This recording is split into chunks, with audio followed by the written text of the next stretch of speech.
Sports Card Podcast, where we tackle the hobby's hottest topics in depth to help you navigate the sports card landscape and enjoy the hobby we all love. Here's your host, John Newman.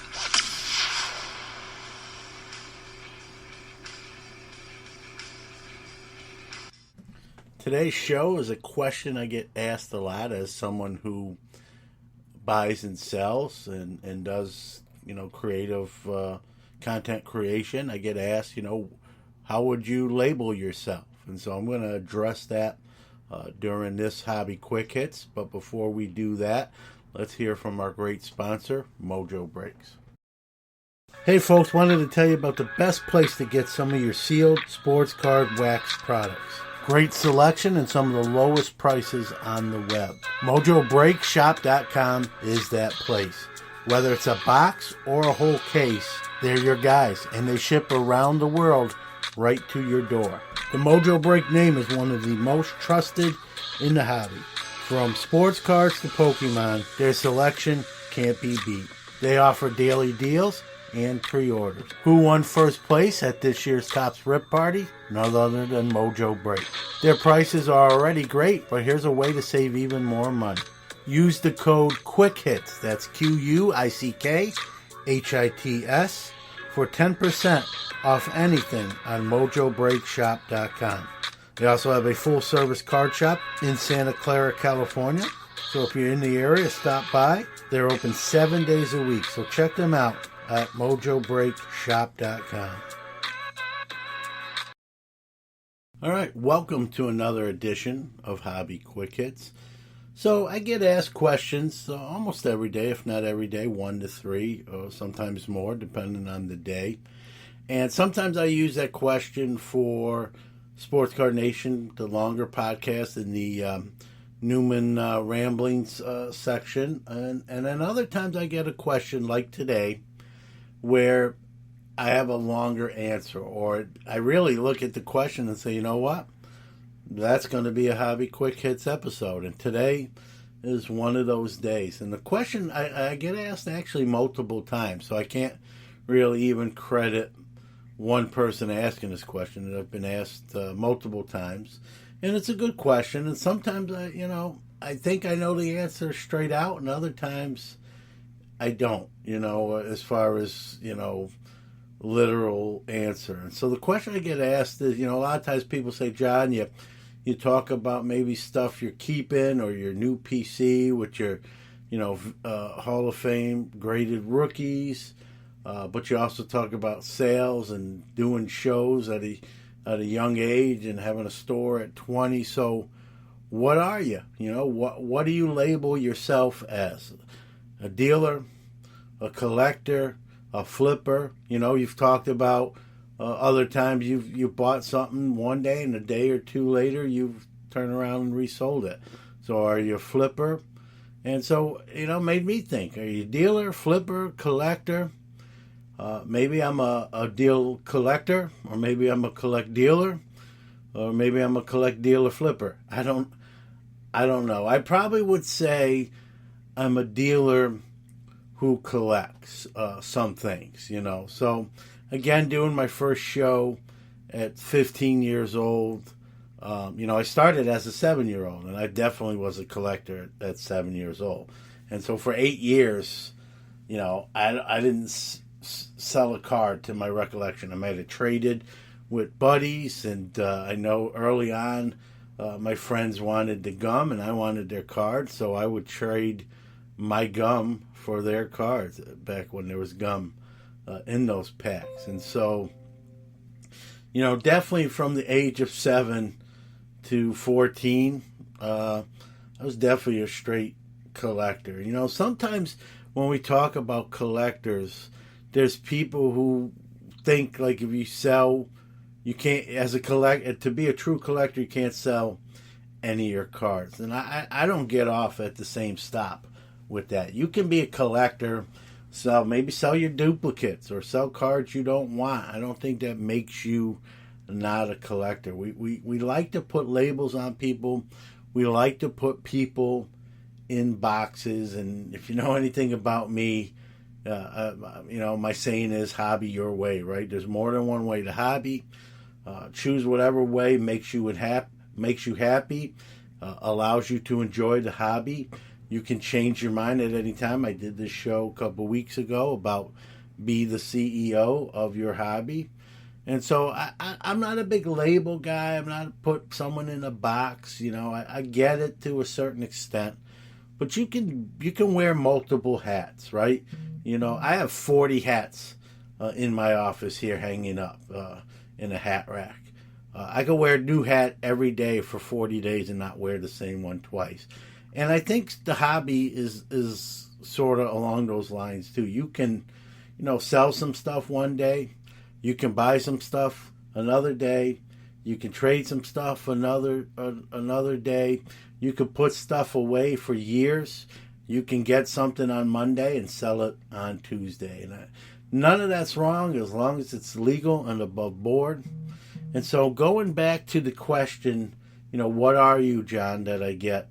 How would you describe your hobby, as a hobbyist? What are you? Dealer, collector, flipper? Again, I probably would say, dealer for sure. I pay sales tax. I have a sales tax number. I do shows. And so I definitely have to say a dealer, but I also keep certain things. And so that makes me a collector. And I think most dealers are collectors in some form or fashion. It's just what level, right? When I had my store back in 92 to 97, one of the problems I talked about is I got attached to certain cards and they never made it out into the showcases for sale. And so I was probably more of a collector than a dealer / collector. That was closer to, it wasn't 50-50, but it was probably closer to 70-30, 60-40 than it is today. Today, I think I'm still a dealer collector, minus the store. I still make quite a decent amount of sales, but I'm attached less to the cards. In other words, one of the reasons I didn't sell a lot of my cards back in my store days is I got sort of attached to them in a weird sort of way, and I just said, I don't want to sell that one, and I didn't put it out.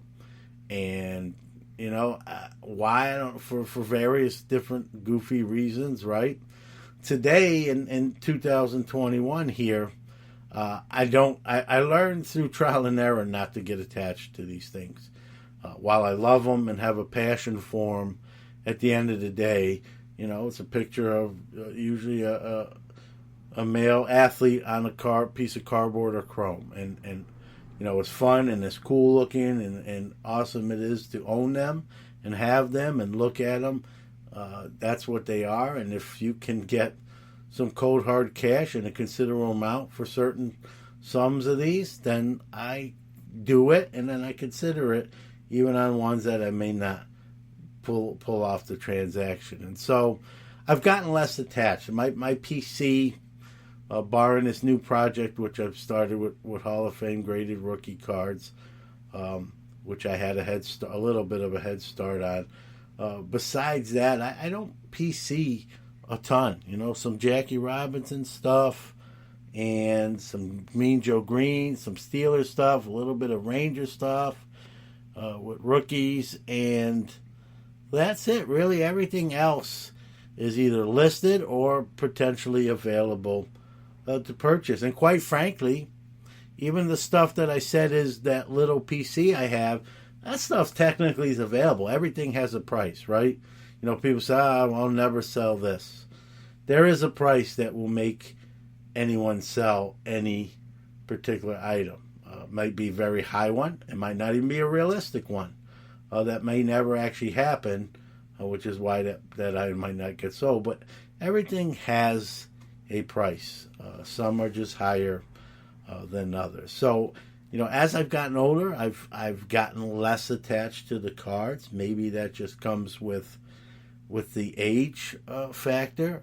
Maybe it just comes with, realizing the value of $1 may be more in my 30s and 40s than when I was 20 to 25, if you will.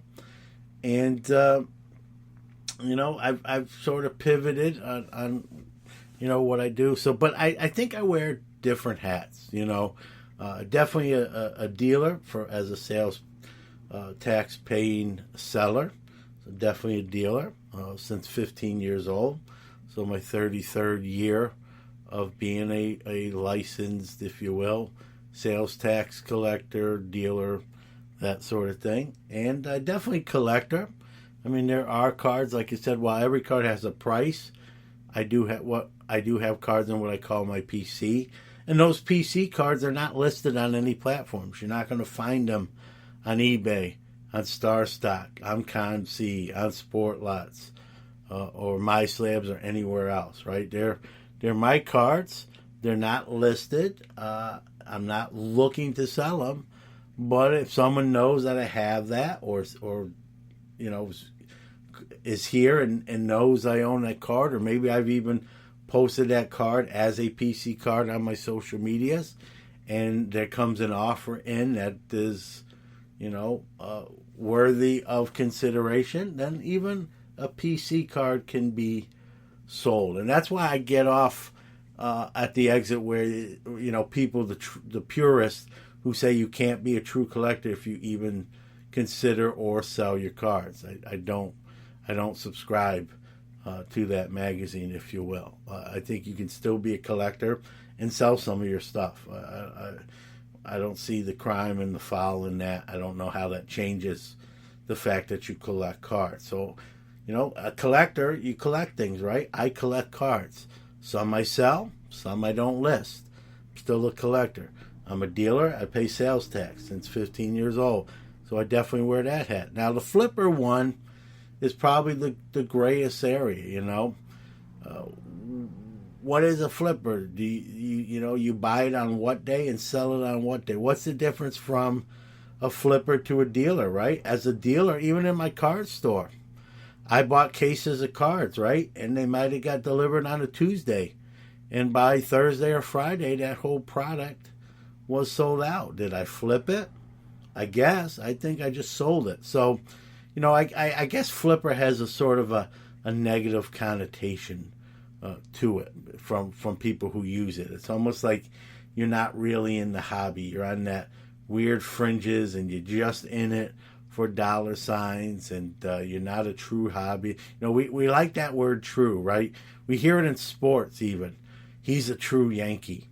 He's a true Dodger. He's a true this. He's a true that. What does that really mean? Who sets those rules? It's such an arbitrary and subjective thing. What makes a true Yankee? Someone who, I think you ask two different Yankee fans, you might get two different answers to that question when I hear that.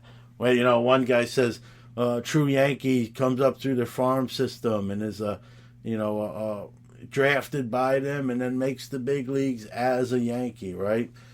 Someone else will say a true Yankee, believes in the Yankee way, whatever that is, right? All these superlatives. Like, what is it? Isn't anyone who's a current member of the Yankee a true Yankee? They're on the Yankees, right? I'm using them as an example because it's kind of commonplace around here in the New York area to use the term true Yankees, right? True collector, true flipper, right? Or flipper. What's a flipper? I think anyone that sells is a flipper, right? You have the product and you flip it for sale, most likely for a profit, right? That makes you a flipper. What is to be those who argue, well, if you have to sell it quick. Well, what's the time frame? 1 day, 2 days, 3 days, 5 days?